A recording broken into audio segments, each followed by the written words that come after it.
Eh bien, peut-être un favori pour la victoire d'étape lâché, Laurent Bellet.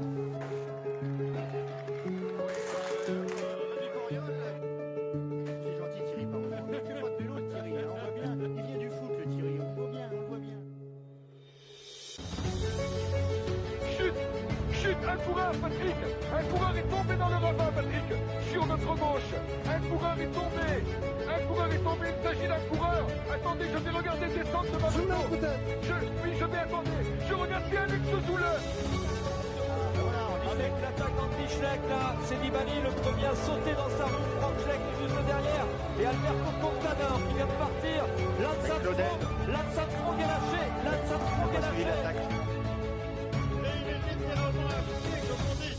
Dans les milieux cyclistes. Bonjour à tous et bienvenue pour cette nouvelle émission des commissaires de course, la 4e déjà depuis le départ du Tour d'Italie vendredi à Budapest. Et aujourd'hui on va changer un peu nos petites habitudes parce qu'on va pas parler que du Giro mais aussi un petit peu des 4 jours de Dunkerque puisque l'épreuve française s'est terminée dimanche. Et pour m'accompagner aujourd'hui j'ai Cyprien. Salut Cyprien. Salut Charles. Et Seb. Salut Seb. Salut Charles et bonjour à tout le monde. Alors bonjour à tous sur le chat, je vois Saled, Salut à tous. Je vois Golab City aussi. Donc messieurs, comme je l'ai dit, on va commencer avec les 4 jours de Dunkerque. Je ne sais pas Cyprien, si tu veux prendre la main sur cette épreuve française qui s'est terminée hier et a vu la victoire d'un revenant, si j'ai envie de dire comme ça, Philippe Gilbert. Ouais, Philippe Gilbert qui gagne le général, on ne l'avait pas forcément vu venir. Philippe Gilbert qui gagne tout court d'ailleurs, puisque ça fait vraiment un long moment qu'il n'avait pas levé les bras. C'était une course que j'ai pas suivie de très près, mais qui m'avait l'air très animée, avec pas mal d'échappées, les bonifs qui ont joué un rôle important. Une course un petit peu décousue, qui n'a pas trop été contrôlée par une grosse équipe. Donc ça m'avait l'air assez plaisant à regarder. Et Philippe Gilbert qui gagne en plus à la fin, c'est pas mal pour le spectacle. Ouais, une course plaisante, Seb, comme l'a dit Cyprien, une course que tu apprécies toi particulièrement, je crois. Qu'est-ce que tu peux nous dire sur ces 4 jours, enfin ces 6 jours plutôt, pardon, dans le nord de la France? Je rejoins Cyprien par rapport... Alors après, oui, je le rejoins, mais en même temps, on aurait pu penser que ça serait plus débridé encore que d'habitude. Et l'équipe Lotto a quand même bien manœuvré. Voilà, il y a eu des échappées chaque jour, mais le point négatif quand même, c'est que à part à Cassel, où ça arrivait en petit comité, hein, puisqu'ils étaient 7 devant dans la même seconde. Tous les autres, après, il y avait des micro-cassures. Mais à part Cassel, toutes les autres étapes se sont jouées au sprint. Y compris l'étape qui arrivait où Gilbert gagne, il gagne au sprint, c'était au Mont-Saint-Éloi. Cette étape-là avait été rajoutée pour un peu corser les choses, mais il s'avérait que le Mont-Saint-Éloi, c'est pas une côte très très compliquée. Puis il y avait un petit replat avec au sommet. Bon, Gilbert a gagné, mais ça fait quand même, à part Cassel, ça fait plusieurs étapes au sprint. Et d'ailleurs, je pense que enfin, l'organisation des 4 jours voudrait un peu faire évoluer les choses et est en train de faire des démarches auprès de l'UCI, y compris peut-être pour... on sait beaucoup que certaines courses, comme Paris-Roubaix, il y aurait peut-être des velléités de la changer dans le calendrier. Et puis pour les 4 jours de Dunkerque, ça serait un peu la même idée. Peut-être de le changer à cette époque, même si elle a toujours été ancrée habituellement au début du mois de mai. Donc une course plaisante, mais quand même un parcours pas si compliqué que ça, à part l'étape de Cassel. Et encore, sur l'étape de Cassel, on en parlera peut-être un peu plus, mais il y a eu des atermoiements. À 2 tours de l'arrivée, il y avait encore 60 coureurs dans le peloton. À un tour, il y en avait encore une trentaine ou une quarantaine. Et ça s'est joué dans la dernière côte, hein, donc le Mont Cassel, qui dure 3 km et quelques, avec l'attaque de Gilbert. Mais voilà, c'était quand même une course où beaucoup de sprint et donc tout le monde n'a pas pu s'exprimer, même si on a des vainqueurs de sprint différents à chaque fois, ce qu'on va pouvoir aussi évoquer, je pense.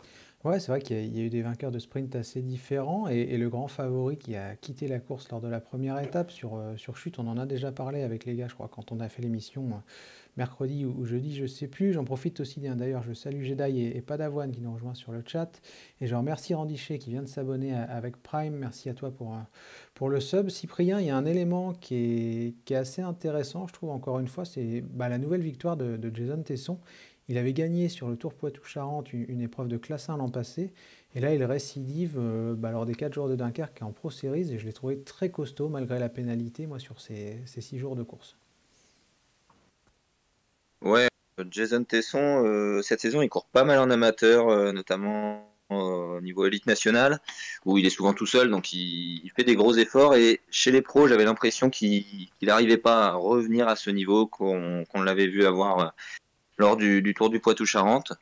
Là, cette fois-ci, c'est plus qu'une confirmation, je trouve, c'est sa course dans le Nord, parce qu'il a été vraiment régulier sur les 3 premiers jours. Malheureusement, comme tu l'as dit, il a pris une pénalité, ça l'a un petit peu fait sortir de sa course, j'ai l'impression, mais ouais, il fait 2e le premier jour, il gagne le lendemain, et puis 2e au Mont-Saint-Éloi quand même, comme l'a dit Seb avant, c'est pas une arrivée facile, alors c'est arrivé au sprint, mais c'était vraiment un sprint de costaud, et de le voir là à ce niveau, c'était pas attendu de ma part. Alors est-ce que cette fois-ci il va réussir à garder ce niveau et pouvoir embrayer en restant à ce niveau, en jouant les victoires sur les courses en classe 1 ou en Pro Series, c'est la question, mais en tout cas c'est sa meilleure performance de l'année, voire de sa carrière, et de loin. Ouais, parce que c'est vrai que Cyprien l'a dit, le plus dur souvent, Seb, c'est de confirmer, de ne pas être dans le fameux one-shot quand on est un sprinter de Conti et qu'on gagne une étape comme ça. Comment tu le vois évoluer, toi, Jason Tesson? Est-ce que tu le vois vraiment franchir un palier? Bon, déjà, j'imagine qu'il sera au moins en Pro Team l'an prochain, mais est-ce que tu le vois monter, ou est-ce que, comme par exemple, malheureusement, Pierre Barbier, tu le vois peut-être stagner et pas forcément réussir à franchir ce cap? Je le vois, moi, enfin, il est quand même encore assez jeune, je crois qu'il a 24 ans de souvenir, donc il a encore, enfin 24 ans, on pourrait dire c'est déjà un peu âgé, vu les phénomènes qu'on peut avoir, mais il a quand même encore de l'espace. Je pense qu'il peut encore s'améliorer. Euh, Moi, je l'avais vu autour du Poitou-Charentes, hein, quand il avait pu gagner. Enfin, c'est une course que j'aime beaucoup aussi, et où ça arrive souvent au sprint également, donc c'est pas par hasard, hein, et il est assez impressionnant quand même. Et puis, on parlait du Mont-Saint-Éloi. Il revient de très loin au Mont-Saint-Éloi, hein. Il est très mal placé dans la côte, et puis en toute fin, et puis à la fin où il y a un petit replat là, il est revenu comme très vite, et il était pas loin de pouvoir déborder. Il y avait 100 mètres de plus, il débordait. Alors, c'est facile avec des scies, mais il débordait et il gagnait l'étape, hein, au Mont-Saint-Éloi. Donc il était vraiment très très mal placé, et il est revenu comme une balle sur cette étape-là, et il m'a impressionné également sur cette étape-là notamment. Donc ça démontre qu'il a quand même certaines facultés, même si, bon, sur Cassel. Alors après, je pense qu'il sera toujours limité quand même dans les côtes qui peuvent être assez longues. Après, est-ce qu'il a débranché par rapport au fait qu'il avait des pénalités et puis du coup il a laissé couler, ou est-ce qu'il était vraiment ça, c'est une question, je ne sais pas, il faut voir ses limites, mais moi je pense qu'on va le revoir sur certaines courses à étapes, parce que le programme de Saint-Michel, et c'est le problématique de ces courses-là, il sera évidemment concentré sur les épreuves françaises. Et on va le revoir peut-être sur des étapes sur la route du Sud au mois de juin, parce qu'ils y seront. Sur les boucles de la Mayenne, je pense que c'est aussi une course pour lui. On le Le Tour du reverra aussi en Limousin, fin de peut-être on saison. pourra le voir, le tester sur ces fameuses courses un petit Voilà. peu plus dures, justement. Tour du Limousin, sur certaines étapes, parce qu'il y en a peut-être certaines qui seront compliquées. Et puis le Tour du Poitou-Charentes, on va le revoir. Le Grand Prix de Fourmies, moi je le vois bien gagner ces courses-là. Euh, et après, il faut voir sa marge de progression. Mais en tout cas, au sprint, je pense qu'il va prendre de l'ampleur. Et puis, comme tu le dis, je pense qu'il ne va pas rester des années au niveau de Saint-Michel, qui est une très bonne équipe, hein, même s'ils sont très peu nombreux, hein, ils sont une douzaine de coureurs. Mais il va sans doute passer dans une équipe bien plus supérieure vu ses résultats. Déjà l'année dernière, il avait fait quand même une bonne fin de saison. Et là, c'est quand même une confirmation, et puis même enfin, une affirmation sur ces jours-là. Alors après, on pourra toujours dire le plateau était pas génial, mais au niveau des sprints, mais il y avait quand même quelques coureurs qui émergent. Et puis bon, après, il y a Dely. Alors si Dely avait été là, ça, on peut dire aussi, ça aurait été une autre histoire, parce qu'on s'attendait à ce qu'il gagne deux, trois étapes d'affilée peut-être. Mais en tout cas, il a eu la brèche, et il a été régulier, hein. Premier, deuxième, en effet. Alors il y a qu'hier un peu où mais il était mal placé encore. Des fois, le placement, s'il s'améliore en placement, il peut aller très loin, quoi. On voit souvent qu'il est quand même mal placé. Alors le train qu'il peut avoir, c'est pas un train phénoménal non plus, hein. Et c'est ça qui fait qu'après, bah, on sait très bien que pour les sprints, c'est le placement qui compte et que tous les efforts que tu peux faire avant, tu peux les payer. Et s'il gagne sur cet aspect-là, je pense qu'il peut en claquer pas mal au sprint des courses. C'est possible, en effet. Alors, avant de parler du Giro, Cyprien, il y avait quand même un truc que je voulais évoquer, j'ai oublié de vous le dire en off, avant l'émission, c'est Romain Grégoire, parce qu'on n'a pas trop l'habitude Ouais. de parler des épreuves de classe 2, mais là, quand même, Romain Grégoire, ça fait 4 sorties, 4 victoires, devant ce qui se fait quand même pratiquement de mieux dans la catégorie 23. Est-ce qu'on tient là vraiment, Cyprien, notre grosse pépite française? Alors, j'ai pas envie de te répondre qu'il faut rester prudent parce que je sais que cette semaine, dans une autre émission, t'as un peu déploré le fait qu'on ait du mal à tirer des conclusions hâtives. Maintenant, ouais, il confirme semaine après semaine. Il avait déjà enchaîné 3 victoires le mois dernier. Il s'était fait une petite coupure et puis dès qu'il revient, il claque à nouveau. C'est du très très costaud. Je sais pas, c'est sans doute déjà prévu par la FDJ. Je sais pas s'ils vont passer ce petit jeune en World Tour l'année prochaine, mais je pense que là, très prochainement, ils vont le passer déjà sur des épreuves pro s'ils le peuvent pour le tester. Et je pense que ça peut très vite faire mal. Alors, faut se méfier. Hein. L'année dernière, il était beaucoup comparé à Kian Wijdebrooks, qui a un petit peu de mal à confirmer chez les pros. Peut-être que leur stratégie de l'avoir laissé en Conti une saison sera payante et que sur ces épreuves espoir, il prend de la caisse petit à petit et quand il va arriver chez les pros, il sera un peu plus préparé que le jeune Belge. J'ai hâte de voir ce que ça peut donner. Je pense qu'il est capable d'avoir ce petit gap qui va lui permettre de marcher chez les pros dès son arrivée. Ouais, c'est vrai que Cyprien a raison, Seb, il faut quand même être prudent parce que ça reste que des épreuves U23, bien entendu. Mais il y a une question que je me pose, moi, par rapport à Romain Grégoire, plus que ses capacités, parce que là, on a vu vraiment qu'il était capable de briller sur plusieurs terrains différents. C'est est-ce que la Groupama FDJ sera capable de le conserver? Parce qu'on sait qu'en France, les pré-contrats sont interdits, donc il n'y a absolument rien de signé. Au mieux, c'est un accord oral. Mais quand on sait que, par exemple, Sky, à l'époque, avait offert 1 million d'euros à Pavel Sivakov, est-ce que Romain Grégoire, pour toi, automatiquement, il sera à la FDJ ou est-ce que c'est possible de le voir dans une grosse armada qui va sortir un salaire annuel à 7 chiffres pour tenter de le convaincre? J'ai pas la réponse à la question, tout est possible. Ce que je suis à peu près persuadé, c'est que Groupama va vouloir le conserver parce que c'est quand même une pépite. Et voilà, enfin, il est assez régulier. Hein. C'est quand même l'enchaînement de victoires en quelques semaines, c'est quand même assez flagrant. Et en début d'année, en plus, il n'était pas non plus. Il a été quand même très fort parce qu'il a quand même fait quelques courses plus renommées comme les courses en France de début d'année sur la Drôme classique. Il n'était pas centième ou 150e. Hein. Il était pas loin des 30 premiers. Donc, donc il y a des coureurs, alors il y en a plusieurs hein, à la Conti qu'il faudrait pouvoir garder parce que Lenny Martinez, il a aussi montré un sacré niveau avec le Tour des Alpes. Donc est-ce qu'ils auront le budget pour conserver ce coureur-là? Je suis à peu près certain que d'autres équipes françaises ou non vont vouloir se ruer sur ce coureur parce que dès qu'on voit un coureur qui fait ces résultats-là à ce niveau-là, bah, on veut tout de suite le récupérer. Donc est-ce que ils auront les moyens financiers. Alors après, sur quels critères il va se fonder, lui, j'avance l'aspect financier, mais il n'y a pas que ces critères-là. Hein. Le fait d'être passé par la Conti, d'avoir peut-être un programme comme ça à long terme sur sa carrière, ça peut peut-être aussi être des arguments pour dire au-delà de l'aspect financier, bah, je vais rester au niveau de la Groupama. Peut-être que d'ailleurs, ça a été l'objectif et c'est l'intérêt de ces réserves, de ces équipes professionnelles. Donc peut-être que ça fera aussi des éléments qui font qu'il restera, mais la Groupama, à coup sûr, va vouloir le conserver et ça paraît tout à fait légitime. Ça serait quand même bête de se passer de ce coureur qui est quand même plus que prometteur. Ton avis, Cyprien, sur l'an prochain, est-ce que la Groupama sera capable et aura envie d'ailleurs, parce que c'est un effort qui n'a jamais été réalisé pour une formation française, de mettre le 1 million d'euros minimum sur un jeune de 19 ans?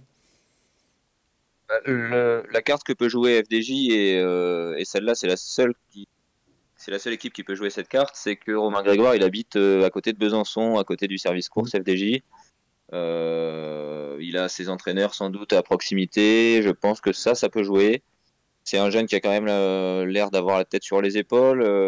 Il avait fait les choses correctement quand il a voulu quitter la maison AG2R pour aller du côté FDJ. Il avait attendu la fin de saison, etc. Donc, je pense qu'il est quand même relativement bien entouré, qu'il a la tête sur les épaules, encore une fois. Et donc, qu'il fasse ses débuts chez les pros du côté d'FDJ, ça me paraît possible. Maintenant, est-ce qu'ils le garderont très longtemps? Ça, on verra. Mais ouais, je le vois quand même passer chez les pros chez FDJ l'année prochaine et pas filer du côté du AE ou d'Ineos, même si, évidemment, je pense que son téléphone a déjà beaucoup sonné ces dernières semaines. C'est bien possible, oui, en effet. On verra donc dans les semaines à venir, parce que les annonces de transfert peuvent être assez rapides pour les coureurs de Conti. Il n'y a pas cette règle du 1er août. On va passer au gros morceau maintenant, Seb. Il sera autour de l'avenir. Et je pense que là, on a quand même une bonne chance on verra le plateau, mais parce qu'il y aura aussi des coureurs un peu plus âgés. Parce qu'on a vu l'année dernière avec des coureurs comme Rodriguez, etc., qui étaient présents, mais il faudra avoir la start list. Mais en tout cas, ça sera un moment important et intéressant à voir, parce que je pense qu'il sera forcément autour de l'avenir, notamment dans son calendrier de fin d'année. Ouais, Baby Giro avant, puis Tour de l'Avenir. En effet, c'est deux grosses Ouais, épreuves. voilà, il doit faire aussi en effet le Giro des moins de 23 ans, oui, le Baby Giro. Donc c'est pareil, ça va être intéressant aussi à suivre. Ouais, et puis pour ceux qui ne savent pas, parce que je sais que vous ne suivez pas tous attentivement la catégorie espoir, et c'est bien normal, comme Seb l'a dit, il y a des coureurs d'un âge différent. Romain Grégoire, il est E1, c'est-à-dire que c'est sa première année chez les moins de 23 ans, et face à lui, il peut retrouver des garçons qui sont ce qu'on appelle E4, c'est-à-dire que ce sera déjà leur 4e année au plus haut niveau, et vous savez aussi, si vous suivez le vélo, que les coureurs World Tour peuvent participer au Tour de l'Avenir, donc ça aussi, ça peut être une difficulté supplémentaire. Donc en effet, on verra lors du Baby Giro et du Tour de l'Avenir si Romain Grégoire est déjà au niveau des meilleurs U23. Bref, on se recentre sur le Tour d'Italie. Seb, hier, il y avait une étape où il n'y a pas forcément grand-chose à dire, parce qu'à part le sprint, il ne s'est pas passé grand-chose, et tant mieux, parce que souvent, lors des premières étapes, c'est nerveux et c'est de chute dont on parle. Donc sprint massif et puis victoire de Mark Cavendish. Oui, et puis moi, il m'a paru quand même très, très surpuissant parce qu'il a lancé de loin. Il a tenu, voilà. Après, on pourra toujours dire que, c'est un coureur que j'apprécie beaucoup, c'est Morkov. C'est quand même pour moi le poisson des poissons pilotes. Et d'ailleurs, quand on regarde, lui, il reste toujours, et les autres coureurs sprinters s'en vont, mais il peut faire gagner Viviani, il a pu faire gagner Jacobsen, évidemment, qui est toujours chez Alpha Vinyl de Quick Step. Mais voilà, il a fait gagner des Gaviria par le passé. Et même quand certaines étapes, il fait moins son job, entre guillemets, il offre une sécurité aussi, peut-être pas uniquement, aussi peut-être mentale d'ailleurs, parce que je sais que quand Cavendish a gagné aussi Milan-Turin, il était là. Donc en général, mais c'est pas que Cavendish, hein, l'effet Morkov, l'année dernière au Tour de France, pareil, il l'avait bien aidé du côté de Châteauroux, je me rappelle de cette arrivée. C'est pareil, il avait fait un gros boulot. D'ailleurs, je crois qu'il finit 3e sur cette étape-là. Après avoir lancé Cavendish, il aurait même pu gagner. Il finit 3e. Donc il y a ces facteurs-là qui font que ça aide. Mais il est au rendez-vous. Après, Cavendish, ce qui peut parfois le calmer ou le freiner au niveau des sprints, c'est quand c'est tortueux. Je me rappelle certaines courses là où on l'attendait sur le début de saison parce qu'ils sont sur deux fronts. Évidemment, il n'est pas sur les mêmes courses que Jacobsen. Ils se partagent le calendrier au sein de l'équipe. Et sur Tirreno Adriatico, il a pu être en difficulté. Et puis, il tombe quand même assez souvent maintenant, hein, lui aussi. On le voit souvent. On l'a vu au Tour de Man tomber également. Enfin, il tombe assez souvent. Et lui, c'était vraiment le style d'arrivée, même s'il y avait un rond-point, notamment, je crois, 1 kilomètre à peu près. C'est quand même des arrivées pour lui, ça. Tout en ligne droite, sans que ça soit tortueux. Et donc, tous ces éléments-là offraient quand même des garanties, même si on n'était pas forcément sûr que ça allait être lui le vainqueur. Il faisait évidemment partie des favoris. Et donc, il a répondu présent dès cette étape. Ouais, c'est vrai. Puis pour compléter ce que dit Seb, Cavendish, il est déjà assez âgé. Donc, j'imagine aussi qu'à un certain âge, on est aussi un peu moins chien fou, entre guillemets, si vous me passez l'expression, et qu'on préfère logiquement des finales d'étape un peu moins tortueux. On a peut-être plus de mal à aller à la bataille quand on sait qu'on a des chances d'aller au sol. Et comme l'a dit Seb, il a déjà pas mal chuté, donc j'imagine que c'est aussi présent dans un coin de sa tête. J'ai 2-3 questions. avant Après, c'est ça. de... La dernière victoire au Giro, je crois que c'était quand même il y a très longtemps. Ça devait C'était il être y en a un moment. 2013. Ouais, j'ai vu la stat quelque part, je me rappelle plus de l'année exacte, mais effectivement, c'était un moment. 2013. Si je Ouais, me trompe pas, je crois que c'est 2013. donc 9 ans Donc, déjà, en effet. Donc je prends deux, trois questions avant de vous relancer, les gars. Je vois Adrien qui nous en pose une. Est-ce que c'est tous les jours les previews d'étapes du Giro ou est tous les midis à 13 h pendant la course, sauf les mardis? Donc demain, normalement, il n'y aura pas d'émission parce que il n'y a pas eu d'étape aujourd'hui, donc il n'y aura pas grand-chose à débriefer. Puis on va parler de l'étape de l'Etna tout à l'heure, donc on ne va pas faire de redite. Donc tous les jours pendant la course, effectivement, sauf les lendemains de journée de repos. J'en profite pour saluer G8 qui nous rejoint sur le chat et CPT aussi. D'ailleurs, CPT nous demande c'est qui Seb. Bah, Seb, c'est 4 Mapeille. Tu le connais d'ailleurs pour le fameux jeu Top Vélo auquel on joue ensemble. Golab nous demande Cavendish va aller au bout du Giro. Et ben on va voir comment ça se passe. Il y a une étape qui est pas mal en fin de troisième semaine, donc on verra. Je ne connais pas les plans à vrai dire de Cavendish et de la Quick Step à ce niveau-là, mais c'est normalement Jacobsen sur le Tour de France, donc il n'y a pas de raison que le Cav n'aille pas au bout, sauf un le fait vert, on le connaît. Il a fait un peu d'intox en disant on va voir les résultats de chacun jusqu'à une certaine période, là jusqu'au mois de juin, et puis on fera les comptes pour pousser un peu, y compris Cavendish. Mais en principe, oui, au-delà de ça, parce qu'on sait qu'il est comme ça, le fait vert. Il fait beaucoup d'intox aussi, hein, ouais, il est malin, clairement. il veut garder ses coureurs Ah oui, concernés le plus longtemps ah oui, possible. voilà. Il y a ça aussi, il y a clairement. Enfin, je veux dire, c'est un vieux de la vieille, sans être péjoratif, ce que je dis là, au contraire. Voilà, il connaît, enfin, ça, il a de la bouteille, donc cette attitude-là, elle est normale. Ouais. Et, donc, mais en principe, ça devrait être Jacobsen, Oui, malgré, j'ai pas trop de le, doute là-dessus. voilà, malgré le bon début de saison. Alors, ça aurait été sympa de voir, ou à moins que si Alaphilippe ne faisait pas le Tour de France, pourquoi pas, mais c'est rare il a rarement fait deux sprinters dans la même équipe sur un Tour de France. Il y a eu de ça par le passé où il était parti sur un seul.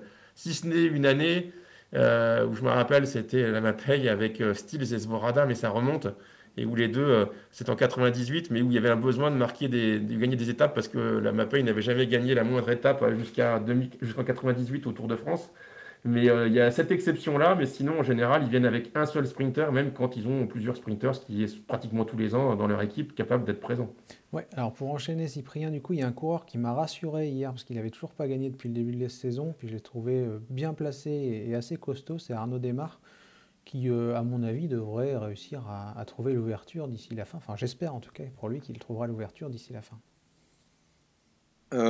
Rassuré, oui, je le suis aussi par Démarre. Maintenant, c'est un sprint qui lui correspondait bien, ligne droite, long sprint, tout en résistance comme ça. Donc, qu'il soit deuxième, c'est sa place, on va dire. J'ai pas regardé, pour être honnête, le détail des autres arrivées au sprint et notamment est-ce qu'elles seront sinueuses, est-ce que ce sera des longues lignes droites. Maintenant, c'est vrai qu'il était dans le coup. Ton équipe a plutôt bien travaillé, j'ai l'impression. C'était un petit peu ce qui pêchait depuis le début de saison. Ils n'arrivaient pas bien à se trouver. Là, il me semble qu'il a été accompagné jusqu'à assez loin avant de se débrouiller et de prendre la route des autres sprinters. C'est possible qu'il claque. En tout cas, il s'est rassuré lui, ça c'est certain, parce que ses dernières performances lors des arrivées groupées étaient vraiment pas idéales pour se mettre en confiance avant un grand tour. Donc là, on va espérer que ça vienne vite. Il n'y a pas beaucoup d'étapes pour les sprinters sur ce Giro, donc il faudra saisir la prochaine occasion. Tiens, je vais te laisser la main, Cyprien, parce que je vois qu'on nous pose une question sur un autre sprinter, c'est Biniam Girmay. Et justement, Adrien nous demande, est-ce que Girmay va jouer les arrivées les étapes puncher ou les sprints massifs, ou peut-être les deux d'ailleurs. Quel est ton avis sur la question? Bah, je crois qu'il a commencé à répondre hier. Hein. Il a envie de se frotter au meilleur sprinter. Hier, il se fait un petit peu enfermer en plus.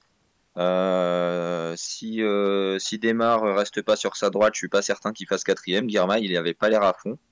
Donc, très intéressant. Et puis, justement, cette question, elle soulève le fait que Girmay, il est capable de jouer aussi sa carte quand l'arrivée est un peu plus compliquée. Donc, est-ce que ce serait pas le favori pour ramener le maillot cyclamen à l'arrivée? Moi, j'en fais un de mes favoris, en tout cas. Ouais, avec Van Der Poel, ouais, c'est bien possible. Tiens, Seb, on nous pose une question, enfin plutôt on nous parle de Caleb Ewan et de son train. Alors c'est vrai qu'hier, en regardant le final, j'ai l'impression qu'à un moment, ils ont complètement disparu de la circulation et qu'ils ont laissé encore une fois le pauvre Caleb Ewan un peu tout seul dans la pampa. Ouais. Oui, c'est tout à fait ça. tout à fait ça. Je pense pas que ça soit Enfin, il est tombé, mais ça avait l'air d'aller. C'est pas un problème physique. Le problème qu'il y a chez les sprinters, c'est pareil, c'est que dès que enfin, faut performer tout de suite, quoi. Ils disent toujours, voilà, faut que j'en gagne une parce qu'après ça me libère et puis après on joue un peu sur du velours. Et là, dès que tu as des échecs, je crois souvent que enfin, il fera sans doute démentir, puis il gagnera une étape hein, sur son Giro, mais c'est pas bon pour lui. Enfin, c'est bon pour personne, mais surtout pour lui d'attendre comme ça parce il y a la spirale négative qui peut s'enclencher. Et c'est vrai que ils étaient assez décevants. C'est pas la seule équipe parce que il y a des équipes là où il n'y a pas de train. Je pense à Bauhaus, par exemple, il est tout seul. Par contre, il y a des équipes comme la Groupama, il y a des équipes comme Israël, il y a des équipes comme Lotto, où c'est ça qui est le plus dommageable, c'est qu'il a une équipe pratiquement à son service, même chez Lotto, et que pour autant, ils répondent pas présents, ils sont à côté de l'objectif, et qu'il est mal placé, mal positionné, et qu'il se loupe, quoi. Et si Ewan se loupe, bah, au-delà d'Ewan, c'est toute la Lotto qui va se louper, puisqu'ils n'auront pas beaucoup de cartes en montagne. Donc ça, voilà, c'est quand même... S'il était tout seul, on pourrait se dire, bon, bah, on peut déplorer, mais il n'y avait personne pour pouvoir l'aider, comme Bauhaus chez Bahreïn. Alors que là, lui, il a quand même un train, il a Kluge, notamment, et il y en a d'autres qui sont là pour bosser et qui sont censés essayer de bien le placer, quoi. Ouais, puis ça, Donc, c'est pas un problème physique, parce que quand tu regardes le classement, et c'est vrai que CPT nous en parle aussi, moi je vois que Selig il fait 27e et que Schwartzmann il fait 19e, donc ils étaient quand même présents plus ou moins dans le final, c'est plus vraiment ouais, des automatismes qui sont pas bons, quoi. alors après, des fois, Ewan, même s'il a souvent une équipe avec lui, on sait qu'il est capable de se débrouiller tout seul. Donc, ce que je venais de dire là tout à l'heure, bon, c'est pas pour me contredire, mais en même temps, il sera en capacité de pouvoir le faire. Mais non, pour moi, oui, en effet, c'est pas physique. C'est simplement que j'espère que pour lui, ça va se débloquer, parce qu'en plus, lui, même si les étapes de place sont plutôt concentrées au début, il va pas finir le Giro. Voilà. Et puis, bah, au-delà de l'étape d'hier, quand je pense à sa première étape, même s'il était quand même costaud et je le voyais plus fort enfin, il m'a paru plus fort que j'aurais pensé. Il n'empêche qu'encore une fois, ça se termine par un gadin, sans doute parce qu'il a un peu trop puisé dans ses réserves. Et il nous a déjà fait le coup. Mais tout à l'heure, tu parlais là par rapport au jeu Rival. J'en parlais en début d'année. Tous les points qu'on peut perdre, notamment. Alors, enfin, il y a eu Milan-San Remo où c'était des problèmes de santé, donc on va peut-être pas le compter. Mais ici, tous les gros points qu'on peut perdre par rapport à ce jeu-là, notamment. Et j'en parlais en début d'année, le problème des One, c'est ça, c'est pas une assurance tout risque parce qu'il peut être irrégulier et que des fois il tombe souvent. Et là, oui, moi j'étais déçu et il l'a dit clairement aussi hier, hein, il était très déçu parce qu'il se voyait vainqueur. Enfin, pour lui, sur le papier au début du Giro, même s'il y a un gros plateau, enfin, il y a de bons coureurs, il n'empêche que, il se voit supérieur à une huitième place, quoi. Et donc ça, c'est inquiétant, mais peut-être qu'il va pouvoir rebondir assez rapidement, je l'espère pour lui. Parce qu'il est à côté, mais il n'y a pas que lui qui est à côté, hein. C'est pareil, quand tu parles de la Lotto, je pense aussi à Israël. C'est pareil, c'est une équipe qui est totalement axée sur Nizzolo. Et Nizzolo, alors c'est peut-être pas le même calibre qu'Ewan, mais il n'empêche qu'ils s'y prennent très mal. Ils prennent les rênes bien trop longtemps avant l'arrivée, à 5 km de l'arrivée, et puis après, bah, ils se retrouvent tout seuls ou mal positionnés, et puis bah, il termine que, je crois, 11e, Nizzolo. Ouais, C'est c'est pareil, ça. on pouvait s'attendre à beaucoup plus que lui. Que ça pour lui. Ouais, tiens, Cyprien, j'ai une question un peu provoque pour finir sur cette étape de dimanche. Est-ce que Mathieu Van Der Poel, là, il va arrêter d'emmener Jakub Maresco? Bah Maresco, c'est pas si mal, hein. Il fait 5e hier. Euh, Maintenant, est-ce qu'il va arrêter? En tout cas, le prochain sprint, il est dans quelques jours. Entre-temps, il y a une belle étape qui peut lui correspondre à Van Der Poel. Donc, je pense que la réponse à ta question, elle dépendra des résultats que Van Der Poel aura dans les prochains jours, des résultats personnels. Si il arrive à gagner une autre étape, peut-être qu'il continuera de jouer la carte Maresco, qui, bon, sur un malentendu, peut peut-être aller jouer un podium, on sait jamais, hein. Ouais, sur vraiment un gros malentendu comme Jean-Claude Duss. Je crois que tu allais dire victoire d'ailleurs au début, donc c'est pour ça que je commençais à tiquer un peu. Non, blague à part, Non, ouais, je suis Ouais, et je lui souhaite tout le meilleur, bien sûr, à Maresco. Ça ferait du bien au cyclisme italien, d'ailleurs, de remporter une petite victoire d'étape sur ce Giro. Je vois qu'on nous parle de Boll et d'Ainese. Ouais, la DSM, c'est compliqué. Mais c'est le problème, je trouve, quand il y a deux sprinteurs plus ou moins au même niveau, on ne sait pas qui emmener. Il Ouais, n'y en a pas un qui veut faire les efforts pour l'autre. Et du coup, ouais. ça rend la tâche ardue, Seb. Un exemple, enfin c'est ce que tu dis, hein, je partage totalement. C'est faut avoir un coureur qui puisse se sacrifier pour l'autre, en tout cas pour la gagne.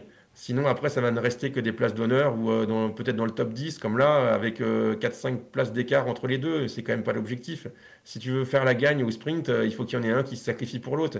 Alors, c'est ce qui a été fait, je crois, chez Cofidis notamment. Il y a quand même une septième place de Consoni, alors qu'ils ont aussi Chimolai qui est pas mauvais, mais qui finit très très très loin. Voilà, on peut avoir plusieurs coureurs, sprinters, y compris chez Cofidis, c'est le cas. Mais par contre, il faut impérativement qu'il y en ait un qui se sacrifie pour l'autre, sinon ils ne pourront pas gagner. C'est rare enfin, tu vois rarement un sprint où tu vas avoir deux, trois coureurs de la même équipe, quoi, en sprint massif. Euh, Tout à fait. Alors on va donc c'est passer à la suite compliqué. parce que je vois que l'heure tourne, il est déjà 13h30. Cyprien, un petit mot pour commencer pour nous présenter l'étape de demain en termes de parcours. Départ d'Avola pour arriver, j'allais dire au sommet de l'Etna, mais non, c'est pas possible pour arriver sur les pentes de l'Etna, en tout cas en Sicile après un long transfert.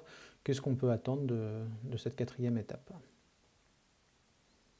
Ouais, bah, c'est une étape qui est pas toute plate dans sa première partie. C'est un petit peu vallonné, mais il n'y a pas de vraies difficultés jusqu'au pied de l'Etna, qui sera le gros morceau de cette première semaine. Euh, Qu'est-ce qu'on peut attendre? Je pense, moi, que beaucoup de coureurs vont vouloir aller dans l'échappée pour tenter le coup, en se disant peut-être que personne voudra trop rouler derrière, puisque Van Der Poel va pas rouler pour défendre son maillot rose, il arrivera sans doute pas à suivre les favoris au sommet, puisque Ineos voudra pas forcément prendre les rênes dès le début. Et si personne ne contrôle, peut-être qu'une échappée peut prendre assez de champ pour espérer se jouer la gagne, comme l'avait fait, je crois, Yann Polanc il y a quelques années.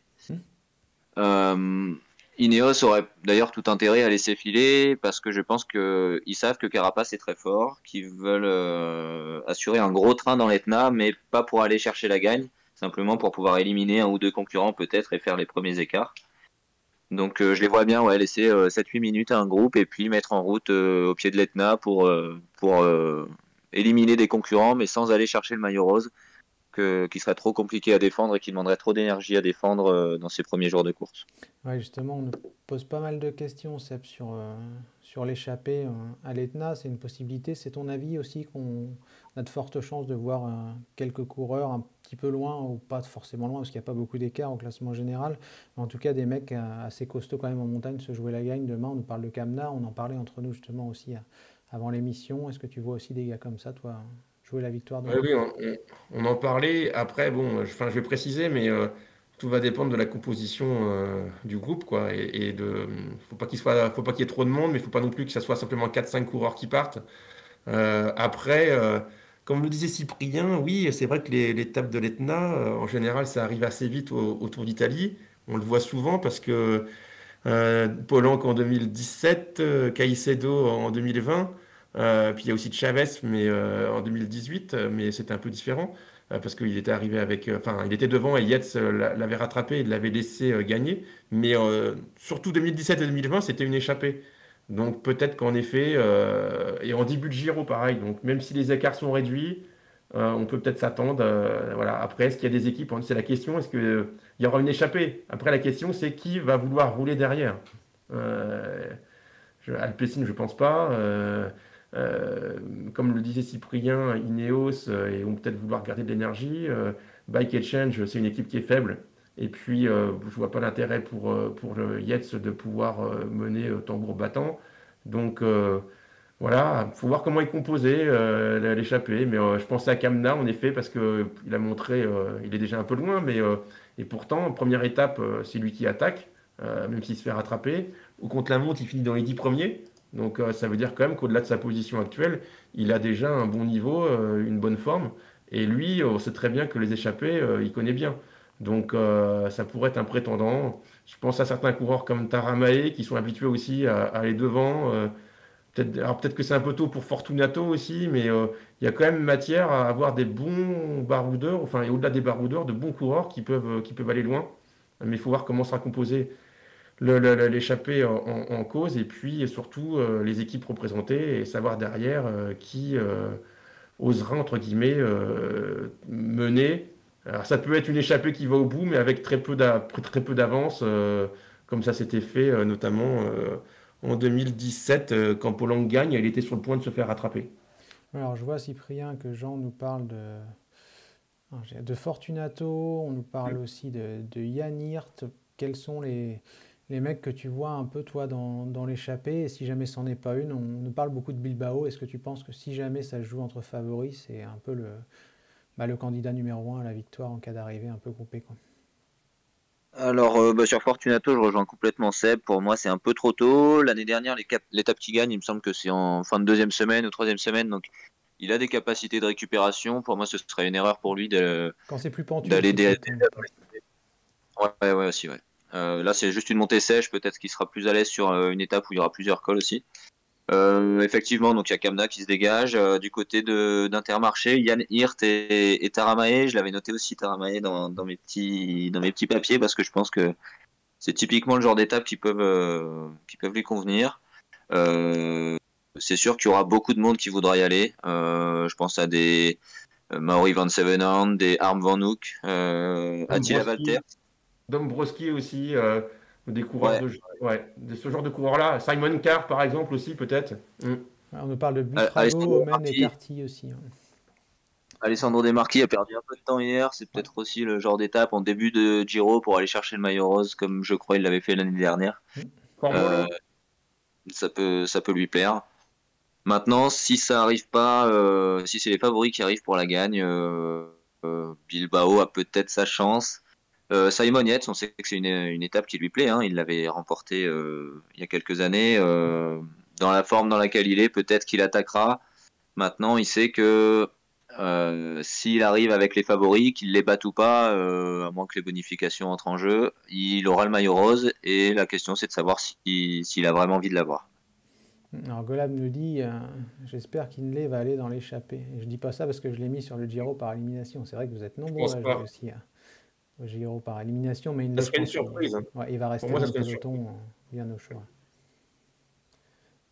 Question bête, y a-t-il des mecs, Seb, qui visent uniquement le maillot à poids sur ce Giro? On parlait de Fortunato, je pense pas qu'il vise enfin, il sera bien placé parce que de toute façon, ceux qui seront forts en montagne, ils seront pas deuxième ou trois, enfin, ils seront bien placés, mais je veux dire, dans les grimpeurs voilà, ils peuvent finir comme dixième peut-être, lui se rapprocher d'un top 10, mais je pense pas qu'il pourrait être mieux. Il a démontré qu'il est quand même costaud parce qu'il avait gagné aux Ondes Lui, Fortunato, il peut aller faire les points, il peut être intéressé. Peut-être Valter, mais je pense qu'il est plus sur le général, lui, mais en tout cas Fortunato. Après, ça va dépendre de. Il pourrait y avoir Ciccone, mais je pense qu'il est plus sur le classement général que, sauf si vraiment il y avait un problème, il pourrait c'est un peu tôt pour tous ces gars-là qui sont un peu le cul entre deux chaises, si vous me passez l'expression. Pourquoi pas un Mollema aussi, hein, dans la même équipe, même si lui il vise des étapes parce qu'il veut gagner, il a gagné sur le Tour, il veut gagner la Vuelta, il veut gagner sur le Tour d'Italie. Mais pourquoi pas. Voilà, après, il faut avoir des capacités quand même de sprint aussi. Et c'est vrai que Fortunato, il se défend pas mal. Ciccone aussi. Mais pour Ciccone, ça dépendra. S'il est placé, qu'il continue le classement, il laissera de côté le classement de la montagne. Alors, Guillaume Martin, je pense, enfin, il pourrait être un bon prétendant, hein. Il l'avait gagné à la Vuelta. Mais il est plutôt axé aussi sur le classement général. Donc, et après, pourquoi pas? Je pense que peut-être que c'est rarement le cas sur le Tour d'Italie et que ça soit le vainqueur ou les 3-4 premiers du classement qui fassent le maximum de points comme au Tour de France et qui gagnent le classement de la montagne. C'est moins le cas, donc je pense pas que ça sera le cas. On voit au Tour de France maintenant, ça, surtout avec Pogacar, forcément. Mais je vois bien Fortunato, ce qui m'apparaît quand même peut-être le favori pour ce classement. Ouais, puis c'est vrai que Cyprien, il y a une réflexion là, qui est faite par Jean et qui est très bonne, je trouve. Il nous dit, vous pensez pas que le mec demain qui gagne à l'Etna et qui va prendre par conséquent le maillot de meilleur grimpeur, il va tenter de le garder? Oui, forcément, ça va devenir un objectif, je pense, pour celui qui gagnera demain si c'est un échappé, quoi. Ouais, je pense que au départ du Giro, personne s'est fixé comme objectif numéro un d'avoir le maillot. Et je pense que l'étape de demain va pouvoir peut-être jouer, peut-être pour celui qui gagne, et peut-être encore plus pour celui qui va prendre 3 ou 4 minutes demain alors qu'il pensait peut-être pouvoir jouer une place au général et qui va changer d'objectif. Je sais pas, ça peut être le cas d'un je sais pas, d'un Wilco Kelderman, même si je le vois pas craquer si vite dans le Giro, d'un T'as tous Hugh Carty ouais, peut-être. les Euh, Carty, les Ciccone. J'espère pas Guillaume. Ouais. Ah, j'aurais bien vu Voilà. Kamna, mais j'aurais bien vu Kamna par exemple parce qu'il va en échapper, sauf que lui, il va être aussi amené à devoir rouler pour Hindley, pour Kelderman qui vont faire le classement général. Donc il faut aussi avoir de l'espace au sein de l'équipe pour pouvoir le faire, ou alors en effet avoir une déception où on était dans les favoris et puis bah on s'est planté et on se rabat sur un autre objectif. Mais c'est vrai que pour moi, c'est ce qui est le plus intéressant peut-être pour cette étape de demain, c'est que on ne saura pas qui va gagner le Giro, logiquement, mais on va savoir qui l'a perdu et qui ne jouera plus le classement général, parce que dans le paquet de mecs qui peuvent viser un top 15 ou un top 20, il y en a forcément dans le lot qui vont se faire lâcher et qui vont perdre sur la haute quelques minutes. Donc peut-être que justement les Mollema, les Ciccone, les Valter, etc., si jamais ils sont lâchés demain, vont se recentrer sur d'autres objectifs et le maillot de meilleur grimpeur, parce que j'ai dit maillot à poids et c'est pas le cas, pourrait devenir un objectif ainsi que les victoires d'étape. Cyprien, est-ce qu'il y a d'autres choses à dire sur cette étape de demain, des choses qu'on aurait oubliées? Bah moi, dans ce même registre des coureurs qui peuvent perdre le Giro demain, je regarderais bien Joao Almeida aussi, qui est apparu un petit peu en dedans sur son chrono. Donc est-ce que c'était juste une petite journée sans ou est-ce que vraiment il n'est pas en forme?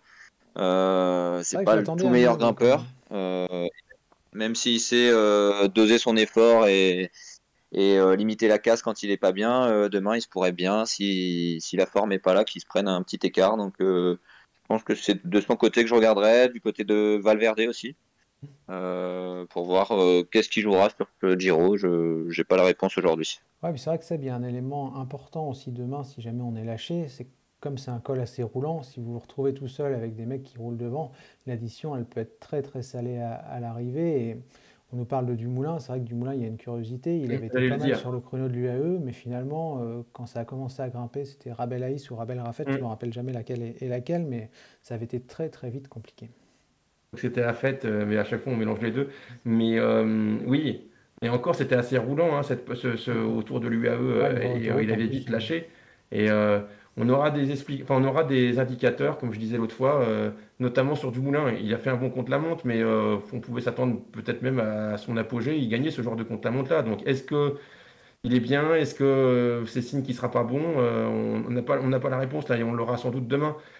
L'Etna, c'est pas que c'est compliqué, mais c'est long. Donc en effet, si t'es pas bien, 22 km de montée, même si c'est irrégulier, il n'empêche que ça peut faire très mal au niveau du temps, quoi. Surtout si jamais il y a vent de face, parce qu'on sait que le vent joue souvent un rôle dans l'Etna. Si tu es tout seul, très vite, ça peut être très compliqué. Donc Dumoulin, c'est l'exemple typique. On aura des réponses demain. S'il arrive à suivre, ça sera plutôt bon signe pour la suite, même si c'est pas non plus une garantie, parce que c'est pas non plus. Enfin, il y a quelques pourcentages à un moment donné. Je crois qu'il y a un passage lui à 14%, mais c'est pas très long. Et puis sinon, il y a du 8%.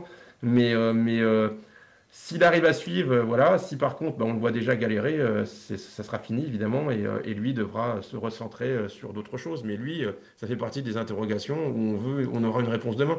Alors après, il y a un coureur pour lequel je ne m'inquiète pas pour demain. J'en parlais, j'ai vu ça aujourd'hui dans une stat. On sait que Guillaume Martin, il a été en stage au niveau de l'Etna pendant plusieurs semaines, et il l'a monté quand même 15 fois en 20 jours. Donc il doit bien la connaître, et on verra ce qu'il fera, mais en tout cas, il sera là, je pense. Et il a une petite pointe de vitesse, mais moins rapide que Bilbao ou d'autres si ça devait arriver, mais il ne serait pas loin du compte, je pense. Il est plutôt bien placé. Mais oui, Almeida, je rejoins Cyprien, Valverde aussi. Alors là, j'avais des inquiétudes moi pour Kelderman, et je ne le pensais pas aussi bon que pour le moment. Il a quand même fait une bonne première étape sur un parcours qui n'était pas pour lui l'arrivée.